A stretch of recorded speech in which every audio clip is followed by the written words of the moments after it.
Hello साथीहरू नमस्कार। म चाहिँ भित्र यसो रेस्ट गरिरहेको थिएँ कि मेरो छोराछोरी चाहिँ कसैले के गर्दैछ हेर्नु जाऊँ ल।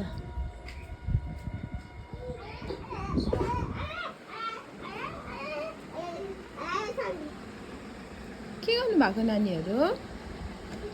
पल्ली गर्नुभएको हो?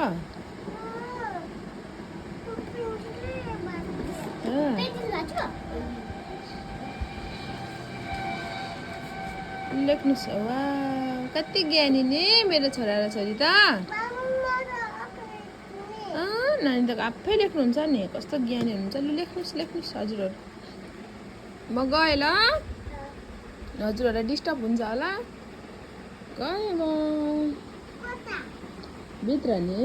छोराछोरी साथीहरू मेरो पसल रुन्छन् है। हजुर कहीँ नजाने, म भित्र गएँ है। ल हजुरहरू लेख्नुहोस् भनेको।